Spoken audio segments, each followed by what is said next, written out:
estáis, espectadores y amigos de la retaguardia de Periodista Digital Televisión? Bienvenidos una edición más a esta retaguardia, esta nueva aventura que hemos iniciado pues hace apenas 2 meses en este medio, un medio libre, desde el cual podemos seguir desempeñando nuestra labor en completa libertad, valga la redundancia, cosa que siempre le agradeceremos a Alfonso Rojo y a todos vosotros, que al final sois el fundamento, los que estáis ahí detrás cada día premiándonos con vuestra fidelidad, que estéis pendientes y que además nos lo hagáis saber a través de las redes y a través de vuestros mensajes, tanto en Twitter como en YouTube, como en los distintos canales que tenéis para comunicaros con todos nosotros. Gracias de corazón y aquí seguimos y aquí seguiremos. Un día cargado, como todos, desgraciadamente digo porque son malas noticias de actualidad, de información, en el cual, para no tener que seguir hablando, que seguiremos haciéndolo, pero que no parezca que conseguimos darle más preponderancia de la que nos gustaría, puesto que, insisto, está en la agenda desgraciadamente desde hace muchas semanas, seguimos teniendo noticia de los horrores de la guerra, seguimos a vueltas por lo demás, y esto no es negativo, no es ni bueno ni malo, es una fase normal en el devenir de un partido político, de la resaca del Congreso del Partido Popular el pasado fin de semana. Ya sabéis que dentro de unas horas Alberto Núñez Feijóo se reúne con Su Majestad el Rey y el jueves será recibido en la Moncloa por el presidente del gobierno, por Pedro Sánchez. Estamos muy pendientes y observamos los primeros pasos de Núñez Feijóo y de su equipo, de su número 2, Cuca Gamarra, como líder del Partido Popular para consolidar lo que debe ser un proyecto pues, que al final conduzca o coadyude a sacar a los socialcomunistas de la Moncloa, siempre lo decimos. También hace unas horas que hemos asistido a la comparecencia del presidente ucraniano, Volodymyr Zelensky, ante el Congreso de los Diputados, ante las cámaras del Parlamento español. Era uno de los pocos países, España, que le faltaba a Zelensky por incluir en su roadshow o en su, bueno, pues digamos, rosario de explicaciones de algo que por lo demás, pues en los últimos días sobre todo merece poca controversia. Si durante los primeros días o las primeras semanas, dentro de ese espíritu crítico que nos caracteriza, siempre tendíamos a intentar, bueno, pues ajustarnos a un análisis en función del cual, y teniendo en cuenta que en todo conflicto bélico la primera víctima es la verdad, y hay mucha información y mucha desinformación, mucha propaganda y mucha contrapropaganda, a incidir en la idea de que tal vez no todos los buenos sean tan buenos, ni todos los malos sean tan malos, pero tras el conocimiento de las imágenes y de los vídeos de los horrores de la guerra, de esas matanzas de civiles, en la ciudad de Buchán, por ejemplo, a las afueras de Kiev, pues ya parece que no hay demasiadas dudas acerca de que los rusos están cometiendo un auténtico genocidio contra la población ucraniana y de que esto tendrá que tener algún día, ojalá sea más pronto que más tarde, consecuencias en algún tribunal penal internacional. Un tribunal, no penal, pero bueno, una corte de justicia, y ahora le preguntaremos a nuestro primer invitado, a Carlos Lacaci, acerca de ese asunto, que hoy veía una serie de cuestiones prejudiciales, herencia de las acciones que en su día inició el juez Llanera contra ese prófugo, contra ese miserable de la justicia española llamado Carles Puigdemont, un tipo que sigue viviendo de puñetera madre del erario público español, es decir, de todos nuestros impuestos, porque a ver quién se cree que es quien le paga la fiesta a este tipejo que lleva años ya huido como una rata, escapó en un maletero de la justicia española, viviendo, insisto, extraordinariamente bien, de puñetera madre, de un Estado que quiere destruir. Vamos a estar muy pendientes, a ver qué decide la justicia de un país tan peculiar como Bélgica acerca de la situación de este sujeto, y también le preguntaremos a nuestro siguiente invitado, después de Carlos Lacaci, a Sergi Fidalgo, sin duda el periodista catalán más independiente y que más crédito nos merece en este momento para hacer un análisis juicioso y documentado acerca de esta noticia. Y, por lo demás, hemos tenido también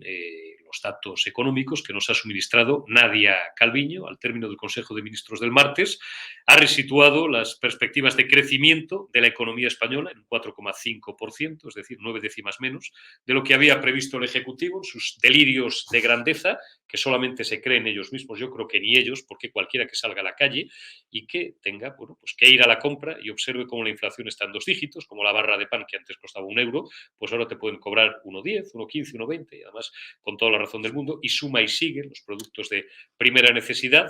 Ha rebajado Nadia Calviño también las estimaciones de inflación para un 7,4 de esos 2 dígitos, insisto, que estamos padeciendo, 9,8, que aún así, aunque se cumplieran esas previsiones gubernamentales, que ni en los sueños más húmedos de la vicepresidenta primera del gobierno, yo creo que existen, sería el doble, a pesar de que se cumpliera, insisto, que no se va a cumplir, desgraciadamente ese 7,4, 7,5 de inflación, sería el doble de la que sufrimos, de la que padecimos en el ejercicio anterior, en 2021. La inflación, que como dice cualquiera que tenga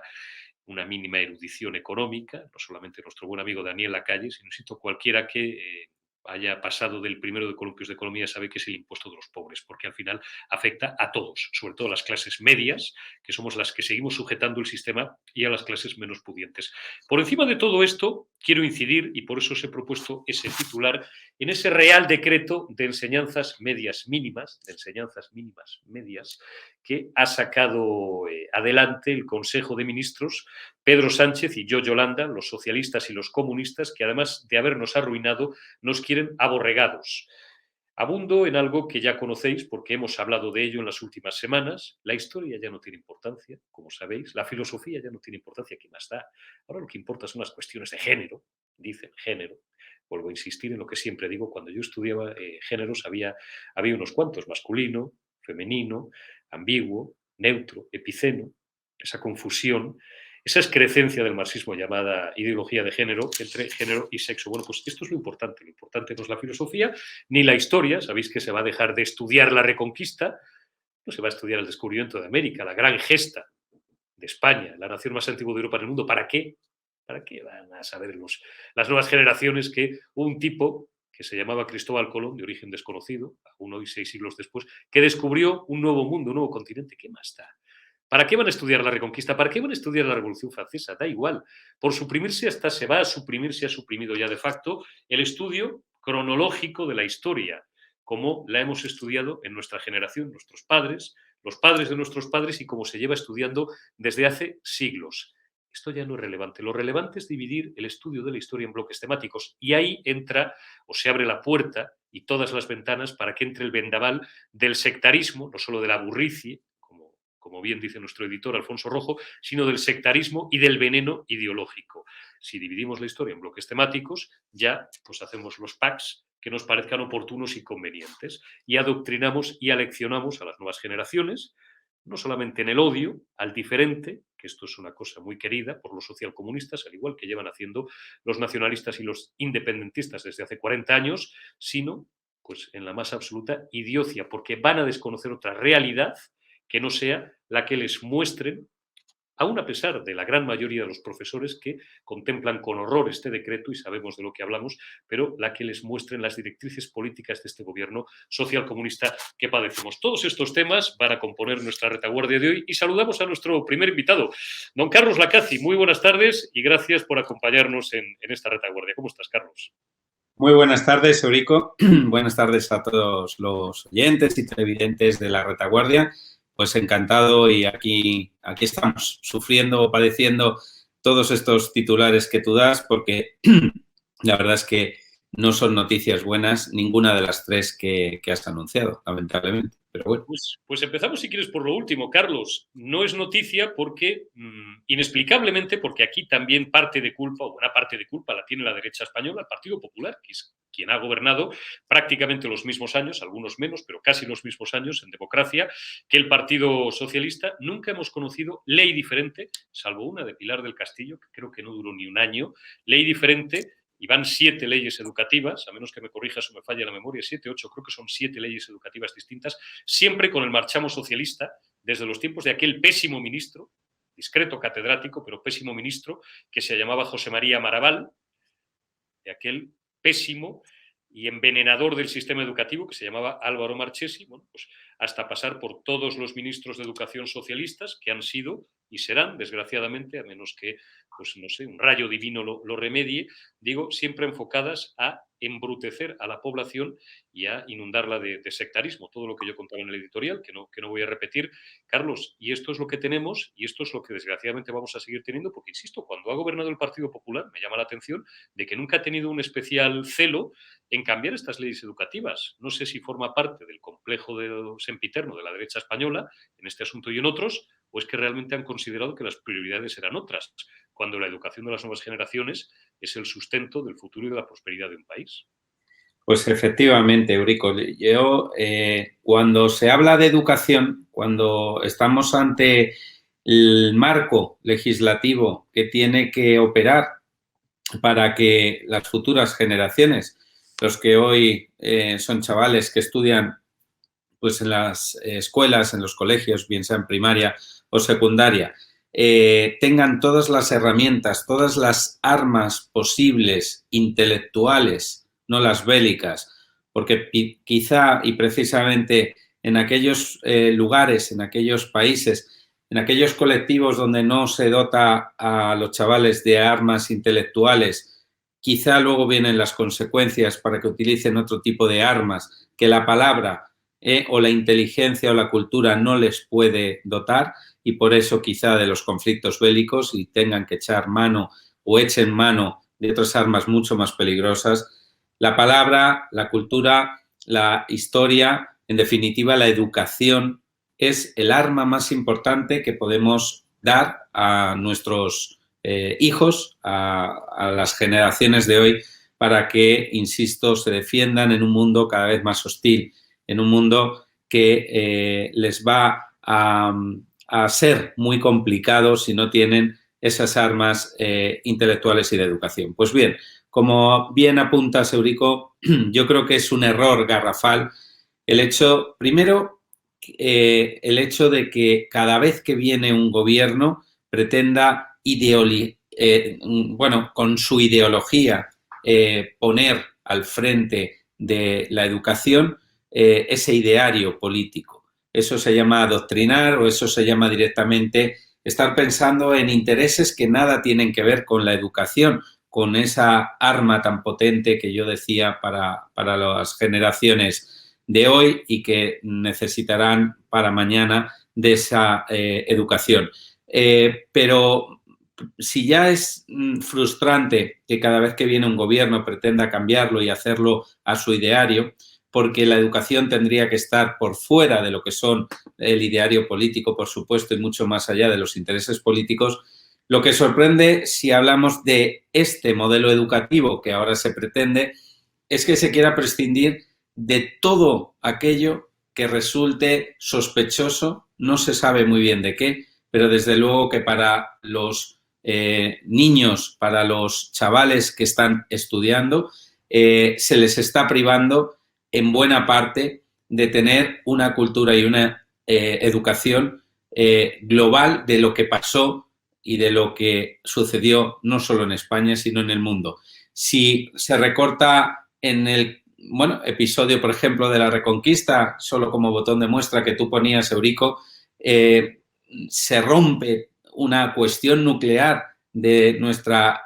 historia, de lo que hoy somos, de lo que hemos sido, no solo en España, sino en el mundo, de unos valores, de unos principios que de ahí pueden enraizarlos respecto a muchos de los peligros que hoy se tienen en España y en el mundo, insisto. Si se permite suspender asignaturas, si se permite repetir si se permite no repetir curso cuando no se superan esas asignaturas, lo que se está dando, además de un mensaje equivocado, es lo contrario a lo que debiera ser, al mérito, pues lógicamente al esfuerzo, al sacrificio, a todo aquello con lo que los chavales se van a tener que encontrar en cuanto salgan de la escuela, en cuanto se enfrenten a lo que es la vida real. Y si salen tan mermados como lo que este sistema educativo pretende, servirá para dos cosas, Eurico. Servirá para hacerles mucho más débiles y vulnerables, y dos, para que gobiernos que no les importen más que sus propios intereses les pueda moldear y y utilizar a medida de los mismos. Está claro. Por hablar de otro asunto, luego charlaremos, como decía, con Sergi Fidalgo, que nos dará el plano más político. Bueno, si quieres, por supuesto, hacer valoraciones políticas, lógicamente, porque también eres un analista fino de la actualidad. Pero sobre todo te pediría, desde el punto de vista jurídico, Carlos, tú que eres un excelente jurista, que nos expliques un poco este sin Dios, este galimatías que supone que el Tribunal Superior de Justicia de la Unión Europea ve, creo que es en Bruselas, tú me corregirás, algunas cuestiones bueno, pues de las que había dejado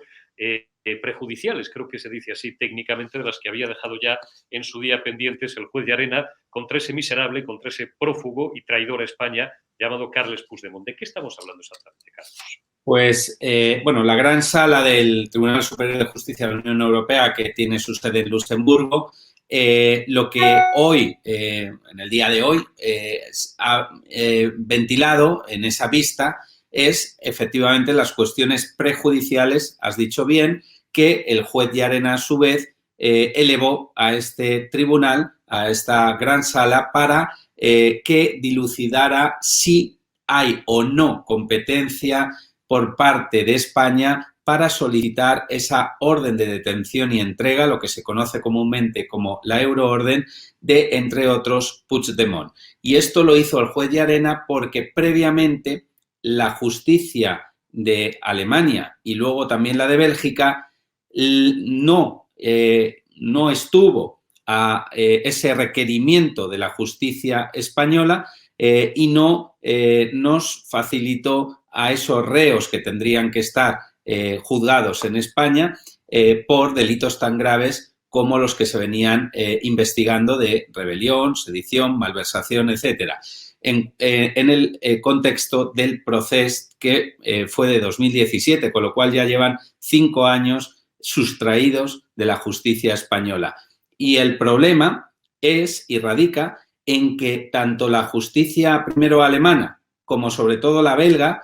se metieron en cuestiones que desde mi punto de vista como jurista, compartidos por otros juristas, y hoy mismo el Ministerio Público, la Fiscalía en España ha avalado que, por supuesto, el Tribunal Supremo es competente para juzgar a estos presuntos delincuentes que todavía no están condenados, pues,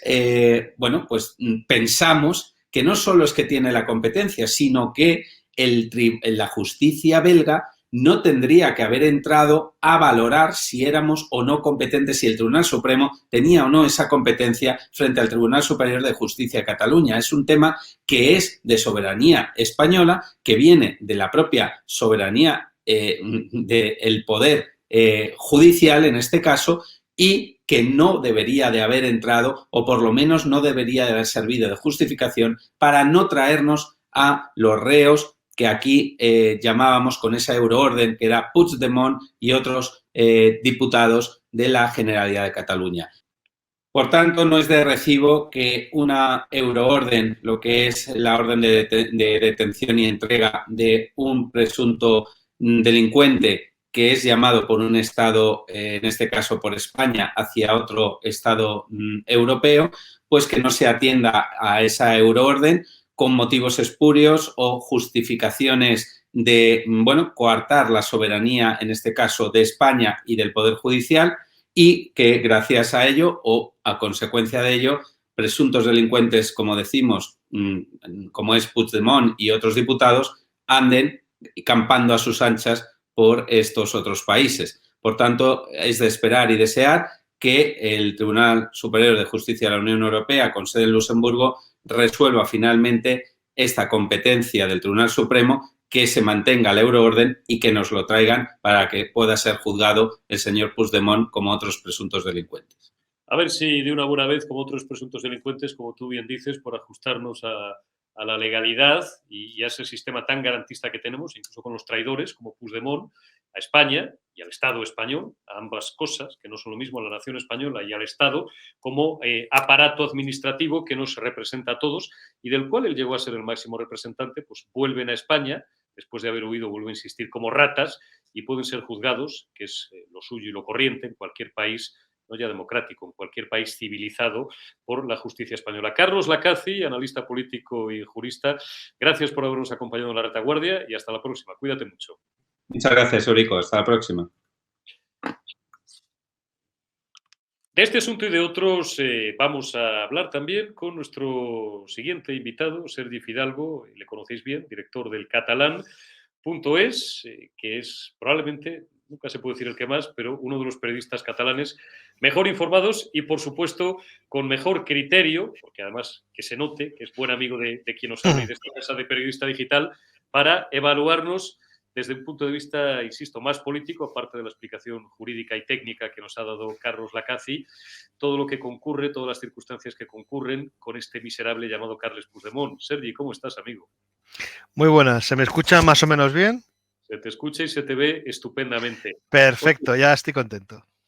Sí, bueno, nosotros también, ¿eh? Porque muchas veces la técnica, pues, es un poco traicionera. Oye, como ya la CACI nos ha dado una explicación, digo, técnica, Román Paladino, pero que la hemos entendido todos y a la vez pues muy completa, de qué se está ventilando en Luxemburgo, ese Tribunal Superior de Justicia de la Unión Europea,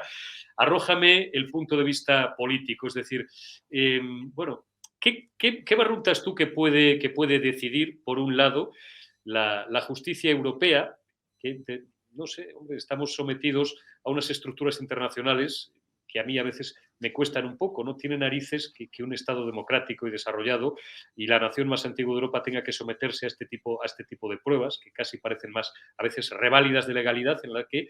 no sé si tú lo ves así, se pone casi en el mismo platillo a un traidor como Puigdemont que, bueno, pues a un gobierno legítimamente constituido, mal que nos pese, y a los intereses de toda la nación española. ¿Tú qué crees que pueden decidir los señores jueces en Luxemburgo? Y por otra parte, ¿cuál es el futuro? Hace mucho que no te planteo esta pregunta, Sergio. ¿Cuál es el futuro de Puigdemont en el actual y enloquecido, desgraciadamente, pero sigue siendo enloquecido, panorama político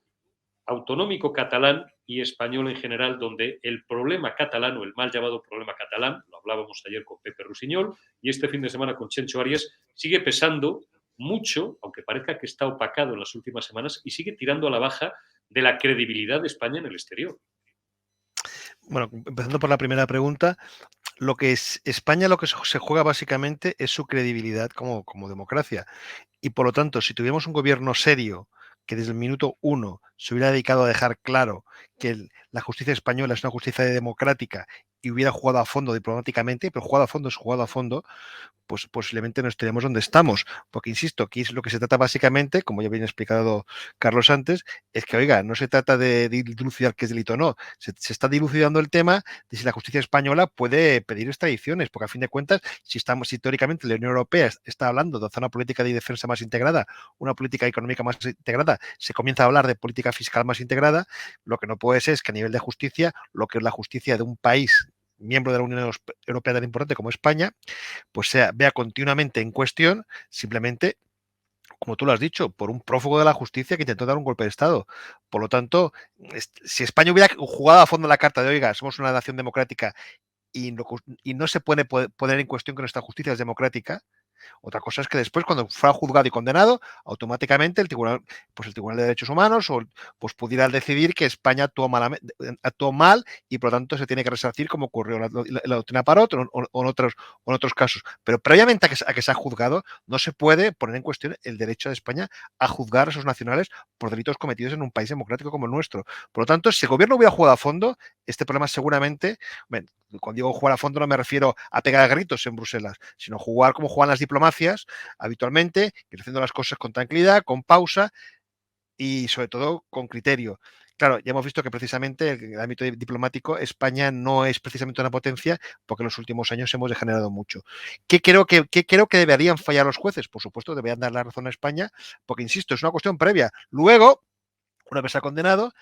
pues si quieren recurrir a las instancias europeas, es otra historia. Porque, insisto, puede haber errores, que para eso está la justicia europea como una especie de nueva sala de casación, pero de entrada se tiene que juzgar aquí. Eso es lo que debería hacer. ¿Qué es lo que me temo? Pues no lo sé, porque hasta ahora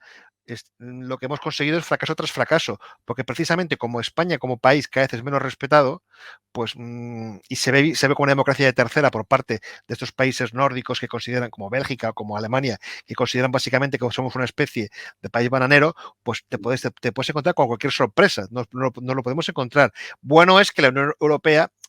en este juicio haya dejado claro que España tiene derecho, que es lo mínimo que tiene que hacer. Pero insisto, tengo mis dudas, vienen no tanto por la justicia de lo que pide el Supremo, sino precisamente por la poca capacidad de fuerza que tiene España como país en el exterior para venderse como lo que es una democracia plena. Tu segunda pregunta, el papel de Puigdemont. Pues Puigdemont es un grano en el culo con todos los respetos, pero no curiosamente para nosotros, para los constitucionalistas, es un grano en el culo para los separatistas. ¿Por qué? Pues con el rollo este de que está en el exilio y TV3 y cierta prensa lo vende como el presidente legítimo en el exilio, la situación de provisionalidad del gobierno autonómico, pues hombre, no te voy a decir que sea constante, pero sí que solamente a veces se pone en cuestión y siempre se apela a un mandato del 1 de octubre, a aquella consulta legal que se celebró el 1 de octubre, que fue inexistente. Se apela a una legitimidad de estos tíos que están fugados como si fueran gobernantes legítimos y por lo tanto para el mismo separatismo también le conviene un poco aclarar el panorama, pero no solo para Esquerra como rival electoral de Junts, incluso para Junts, porque Junts tiene un problema ahora mismo, que su líder, que es Puigdemont, está fuera, con lo cual no está haciendo política en Cataluña, no está yendo a Vic los fines de semana, o a Manlleu, o a Tarragona, o a Figueras, a comer calçots y a pedir el voto. Está ahí fuera en Waterloo, que sí, como referente está muy bien, pero que hace que esta lejanía hace que le sirva de poco como un líder real. ¿Qué problema tiene Junts? Que Puigdemont sigue teniendo tirón electoral, porque insisto, TV3, RAC1, Cataluña Radio, lo sigue vendiendo como presidente en el exilio, por lo tanto, mientras esta farsa siga, tendrá cierto tirón electoral, pero no lo suficiente como para derrotar a Esquerra. Esquerra está en alza, Junts está en baja y con Puigdemont fuera no van a poder realmente remontar esta situación. Y Junts tiene un congreso de aquí 2 meses y tiene un carajal impresionante, porque está Laura Borràs, que es imputada, que es la presidenta del Parlamento, que quiere serlo. El Jordi Sánchez, que es el secretario general, acaba de dimitir, pero posiblemente también quiera seguir teniendo papel. Turull, uno de los indultados, también quiere serlo, y de mientras Puigdemont no sabemos nada qué quiere ser y qué no quiere ser, porque es presidente de Junts, pero quiere dejar de serlo, pero tampoco quiere seguir mandando. Este carajal que tiene la neoconvergencia, los herederos del puyolismo, hace que el papel de Puigdemont necesite que se aclare. Y el problema es que Puigdemont no sabe ni lo que quiere. Ese es el problema. Puigdemont ahora mismo es un grano en el culo, pero no solo para España y para los catalanes no separatistas, sobre todo para el separatismo, tanto para Esquerra como para Junts. Mientras tanto, bien, puede ser un grano en el culo, como tú dices, Sergi, con todos los respetos para los separatistas, pero la constatación de cualquier ciudadano medio, honrado y decente, da igual que sea de izquierdas, de derechas, que medio pensionista, con un mínimo sentido del Estado, del patriotismo, si se me permite, es que tenemos a un gobierno central que nos quiere arruinados y aborregados, el mismo borreguismo del que adolecen algunas ministras, sobre todo podemitas, y algún ministro socialista también, y alguna ministra socialista y exministra, y en pues una comunidad autónoma tan importante como Cataluña, parte indisoluble del Estado español y de España como nación, lo que tenemos, y sobre todo lo que tenéis, los que vivís y trabajáis en Barcelona y sois tan catalanes como españoles, es un gobierno de presuntos delincuentes. Es decir, es que nos estás describiendo un panorama que mezcla lo gubernativo con lo presuntamente, vamos siempre a aplicar el presuntamente, delincuencial. Qué bonito. ¿Qué van a pensar? Decía el otro día Chencho Arias, y vuelvo a abundar en esto, nos lo decía el sábado pasado en la retaguardia Chencho, ¿qué va a pensar un diplomático alemán, un diplomático francés, italiano, norteamericano, británico, claro, que tenga que firmar un informe desde España, pues cuando ve esto? Es que estamos al nivel de Botsuana. A ver, una cosa ligando ese tema con el anterior. ¿Qué va a pensar unos jueces de Bélgica o de Alemania, o incluso los que están ahora mismo decidiendo el futuro de Puigdemont, si sus compañeros de delito, pues los Junqueras, los Turull, los Rull, los Romevas, han sido indultados por el gobierno? No solo han sido indultados, sino que el primer presidente lo ha vendido como una especie de necesaria agenda del reencuentro. Claro, si el gobierno de España está dando estas señales de que en el fondo el delito no fue para tanto, y se les indulta y casi se les pide perdón, pues claro, pues por eso digo que el papel del gobierno de España es importante. Pues si lo hubiéramos tenido claro desde el minuto 1 y hubiéramos actuado con firmeza contra estos golpistas, posiblemente la situación sería otra. España sigue teniendo un peso. El problema es que cuando hemos renunciado a ejercer este peso, pues claro, ¿qué va a pensar un diplomático? ¿Qué va a pensar un juez? Pues lo que tú has dicho, que va a pensar, ¿para qué vamos a mandar a Puigdemont para allá si lo van a soltar en 3 meses? Pues ya no lo evitamos. El problema básicamente es es qué papel quiere jugar España en el mundo y cómo se respeta a sí mismo. Si España no se respeta a sí misma, en el sentido que aquellos que quieren acabar con la unidad del país y atentan contra su democracia, pues son vistos casi como personas que han de ser bien tratadas y no juzgadas y penadas, pues oiga, pues explícaselo todo a un belga, a un danés o un alemán, que tenemos que meter a Puigdemont en la cárcel. Te van a decir los 10 minutos, bueno, pues los habéis soltado a todos. ¿Para qué tanto rollo con Puigdemont? Está claro. ¿Cómo vamos a ser considerados un país que se respeta a sí mismo si por no respetar no respetamos ni a nuestras futuras generaciones o a quienes en el futuro van a tener que coger las riendas cuando pues, tengamos una edad o ya no estemos y seguir la continuidad de la nación más antigua de Europa, cuando lo que estamos es aborregándoles, mejor dicho, el poder político social comunista les está aborregando y les está tratando de educar en la idiocia, en el sectarismo, algo de lo que sabéis mucho en las comunidades autónomas con lengua propia, que lleváis padeciendo al nacionalismo y al independentismo por la idiocia también y la ineptitud y la dejadez de los dos grandes portaaviones de la transición en este caso, digo, un sistema educativo en el cual se ha educado a las nuevas generaciones en el odio a lo español, Sergi, y ya van 40 años. Es que, claro, es que es muy difícil. Esto me decía Pepe Rusiñol ayer, decía, no, es que vamos a tardar años en recuperar. Digo, años no, Pepe, décadas. A ver, yo siempre pongo ejemplos y ya sabemos que las cosas no son tan sencillas, pero por ejemplo, la selección española de fútbol que estuvo aquí hace 10 días con un gran éxito brutal, hacía 18 años que no venía. El Juan Sebastián Elcano, el barco Escuela de Armada Española, hace 18 años que no venía. Cuando ha venido el Elcano, ya ha venido la selección española, se ha demostrado que Cataluña se ha volcado y que la Cataluña no nacionalista quería que estuvieran y se ha volcado y han ido a verlo y con entusiasmo. Claro, de acuerdo, el partido de la selección española depende de la Federación Española de Fútbol y el Barça o el Español que ande por el campo. Pero si en 18 años, si tiramos para atrás, recordaremos que ha estado Zapatero, ha estado Rajoy unos cuantos años y ahora está Pedro Sánchez, pero también ha estado Rajoy. Tampoco el gobierno ha hecho un par de llamadas a la Federación Española de Fútbol y a un club de fútbol diciendo, oye, estaría bien que la selección estuviera allí y no te preocupes que yo me encargaré de que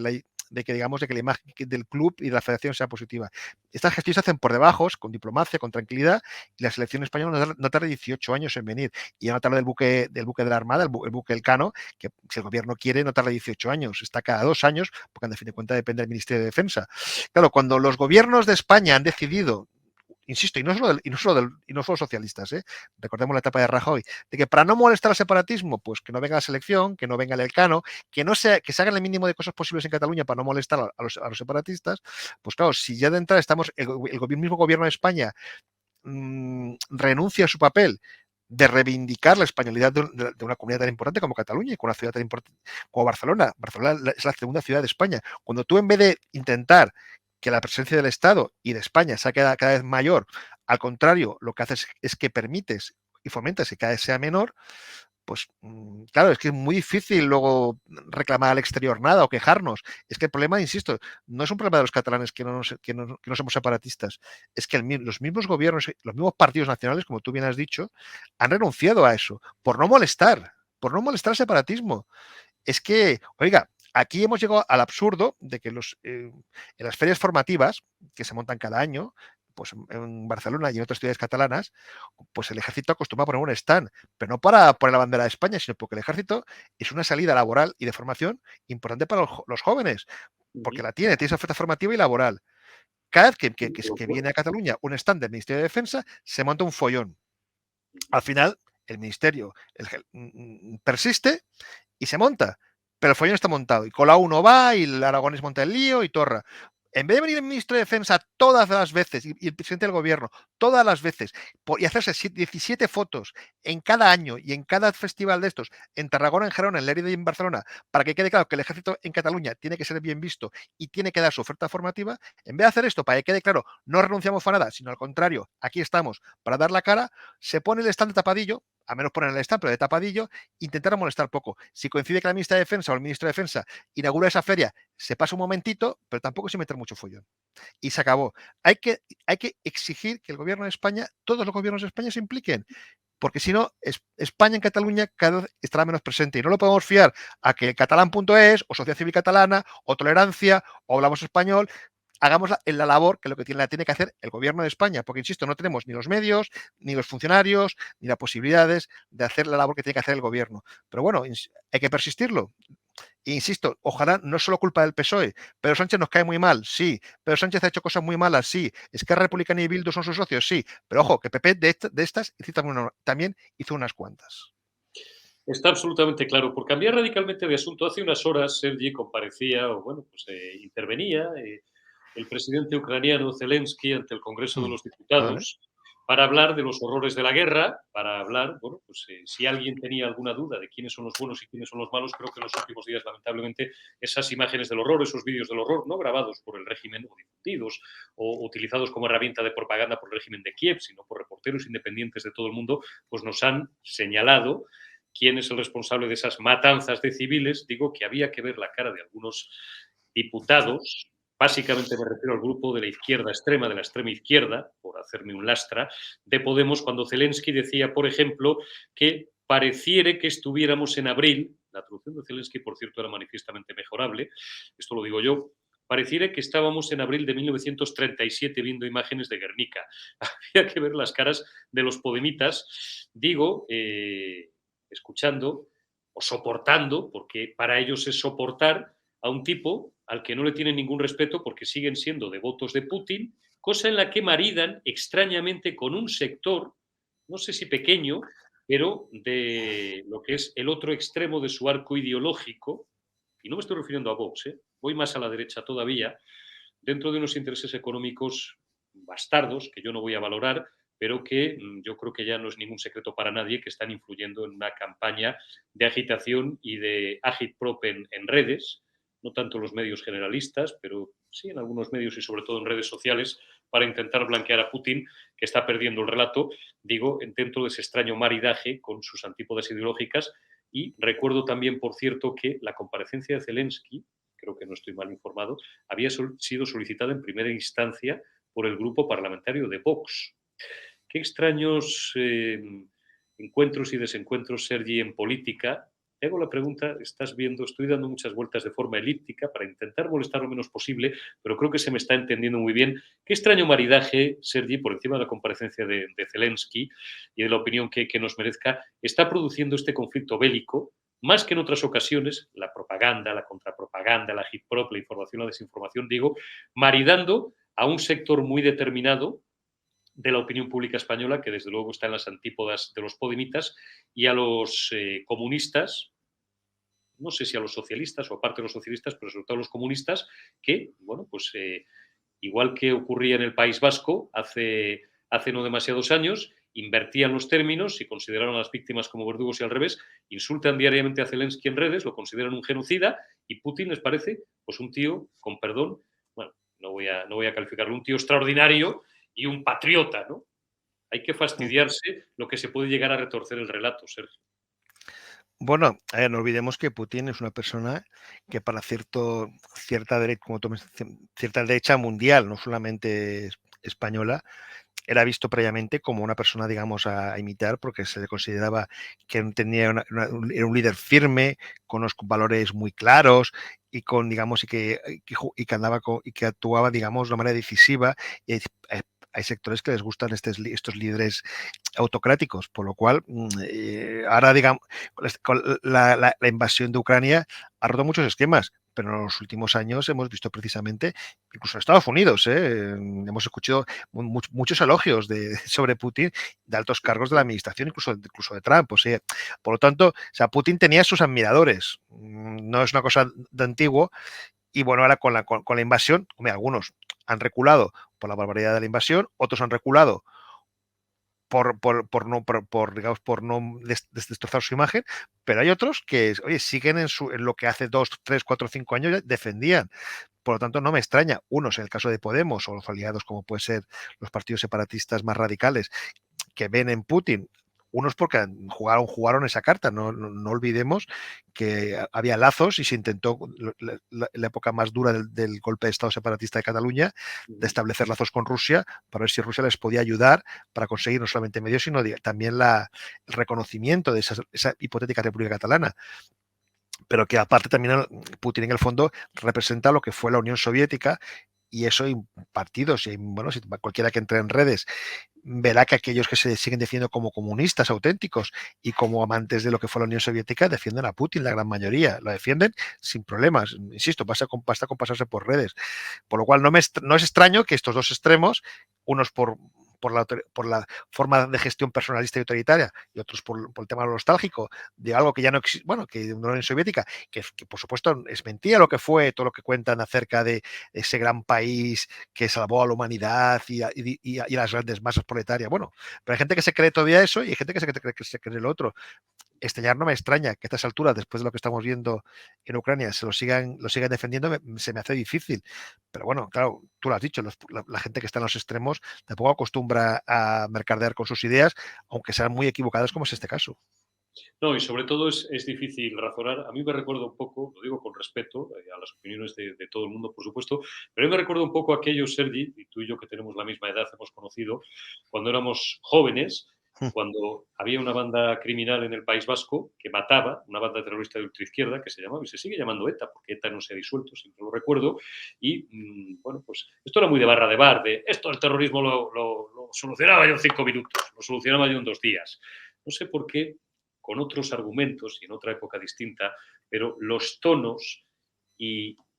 el argumentario, la forma de defender lo indefendible, ese argumentario, en mi opinión, me siguen pareciendo las mismas. Hablaran hace 30 años del terrorismo de ETA, hablen ahora. Por cierto, recuerdo que en las últimas horas hemos conocido que la Fiscalía Antiterrorista francesa ha abierto un procedimiento para investigar presuntos crímenes de guerra contra varios ciudadanos franceses que habrían cometido las tropas rusas desde la invasión el 24 de febrero hasta un periodo que en principio abarcaría hasta, digo, el 16 de marzo. Por eso también me permito establecer esta comparación. Digo que me recuerdan las formas de argumentar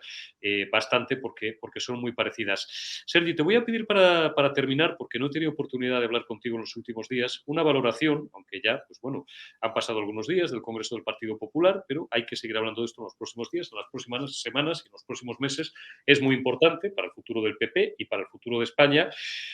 Bueno, el encuentro institucional dentro de unas horas con Su Majestad el Rey, en fin,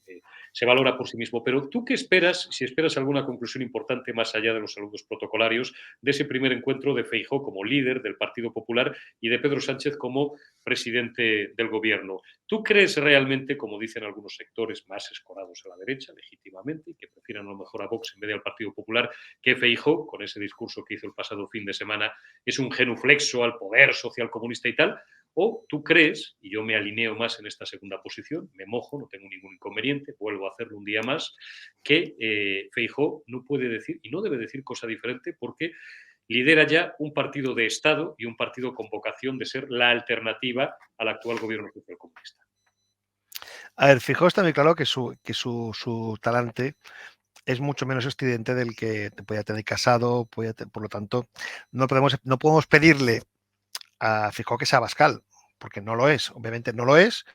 y él tiene su forma de hacer política y, no es, y el Partido Popular ha decidido apostar por esa forma de hacer política, yo no le voy a enmendar la plana. ¿Qué espero de Feijóo? Yo lo que espero de Feijóo de entrada con Sánchez es que no se deje comer. O sea, ya estamos viendo en todos los diarios, en toda la prensa, que el PSOE está diciendo que para poder pactar con el Partido Popular tiene que demostrar su moderación. O sea, ya le están pidiendo una especie de carta de presentación en la cual el PSOE y Podemos deciden quién es moderado y quién no, y por lo tanto que no caigan en esa trampa, porque lo que debería decirle, y si no quiere decirlo él, porque él quiere, insisto, él tiene que ser una persona con su talante, sí que tiene que buscarse un 2 o un 3, tipo Alfonso Guerra o tipo Álvarez Cascos, alguien que muerda y que cada vez que alguien diga algo de esto, pues le recuerda al Partido Socialista, oiga, ustedes están gobernando con los de Bildu y con Esquerra Republicana y con Podemos, por lo tanto ustedes nos reparten carnet de moderación. Y tiene que decirlo cada 2 por 3. Yo no digo que sea Cayetana, porque Cayetana parece ser que no es la persona que Feijóo, por la que Feijóo quiere apostar, pues si hay alguien como ella, que claramente, insisto, Feijóo es el presidente y él puede permitirse el lujo de ser moderado y no ser estridente, siempre que tenga un 2, un 3 y un 4 que digan las cosas que tienen que decir. Porque si no, si al final da la sensación de que el Partido Popular es demasiado institucional cuando tenemos unos partidos en el gobierno que no lo son, lo que puede ocurrir perfectamente es que la gente harta del estilo Sánchez no vote moderación, sino que vote precisamente por aquello de castigar al gobierno la opción que piensa que puede ser más dura, que puede ser Vox. Entonces, el Partido Popular tiene que alternar el ser un partido institucional, pero también que ser un partido de confrontación. A fin de cuentas, un poco lo que hizo Ayuso. Ayuso gobernaba, demostraba que podía gobernar, que podía sacar adelante la comunidad, y cuando había que pactar con Sánchez, recordemos que Ayuso y Sánchez hicieron aquella famosa foto con las 40 banderas. O sea que también hubo,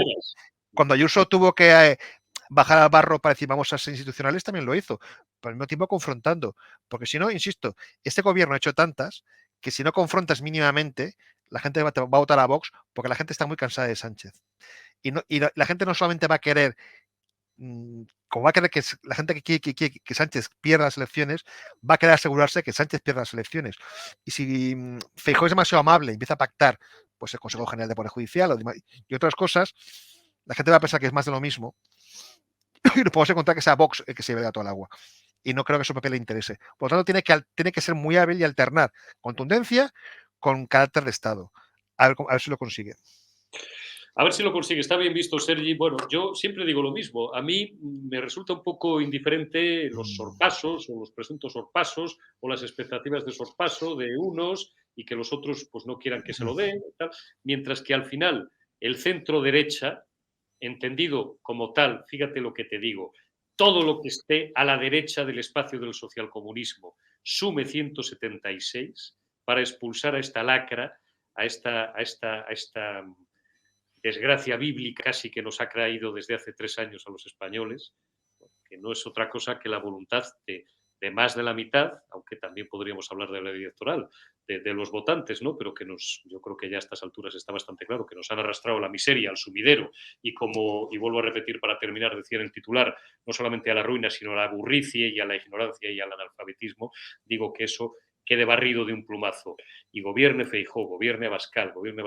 Feijóo, pues fíjate, lo daría por bien empleado. Sergi Fidalgo, gracias amigo como siempre por haberme acompañado un día más en Periodista Digital. Cuídate mucho y gracias. Ahí estamos, Sergi. Y gracias también a todos vosotros por habernos acompañado una edición más. Mañana volveremos con más invitados y con más noticias en La Retaguardia en Periodista Digital. Cuidaos y hasta mañana.